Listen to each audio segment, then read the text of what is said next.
Une nouvelle vidéo sur un autre sujet qu'on va aborder aujourd'hui, c'est le C2P avec Benjamin. Tu peux te présenter en quelques mots? Bonjour, Benjamin Brochet, je suis élu CSE sur le département RATP Infra. Qu'est-ce que le C2P? Donc le C2P, c'est le compte prévention pénibilité. C'est le fameux compte pénibilité qui avait été mis en place en 2015 par François Hollande, du coup qui a été mis au goût du jour en 2019 et qui commence à être généré depuis du coup 2019. Donc le C2P en fait, c'est pour les agents CDI et non statutaires, en fait, c'est une reconnaissance de la pénibilité des conditions de travail. Benjamin, donc tu peux nous expliquer les différents facteurs de risque qui rentrent dans le C2P pour générer des points? Donc 6 facteurs liés au rythme de travail et liés à un environnement physique agressif. Le travail de nuit, le travail en équipe successif, le travail répétitif et les activités en milieu hyperbare, les températures extrêmes et le bruit. À savoir, c'est qu'actuellement à la RATP, les agents qui sont soumis au C2P, ils sont pris en compte pour les facteurs de travail de nuit et de travail en équipe successive alternante, travail posté en 5-8, 2-8, 3-8. Donc ces 6 facteurs, suivant qui est exposé, génèrent 4 points par an aux salariés, plafonnés à 100 points sur la totalité de la carrière. Ces points acquis, ils peuvent servir à partir en formation pour accéder à des postes qui sont moins exposés aux facteurs de risque professionnels. Ils peuvent permettre de bénéficier d'un temps partiel sans perte de salaire. Ils peuvent permettre de valider des trimestres de majoration pour partir plus tôt en retraite, ou ils peuvent permettre de financer un projet de reconversion professionnelle. Combien maximum de temps tu peux avoir de départ anticipé?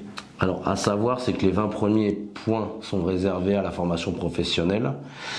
Pour un salarié qui aura fait sa carrière, il lui restera 80 points.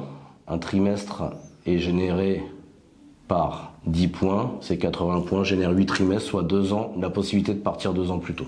Au maximum? Au max.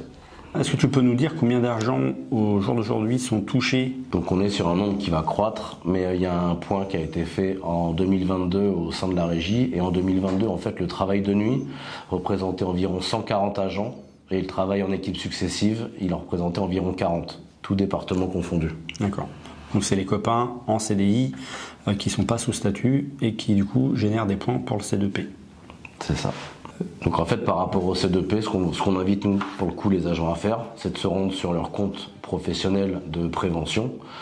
Ils se connectent par le biais de France Connect ou par le biais de la carte vitale et en fait ils vérifient que l'employeur les a bien déclarés et qu'ils génèrent bien leurs 4 points à l'année depuis 2015. À savoir, c'est qu'il y a des rattrapages qui peuvent être réalisés et ça peut aussi être aux agents d'aller réclamer s'il y a des cumuls qui ont été oubliés par rapport aux facteurs d'exposition.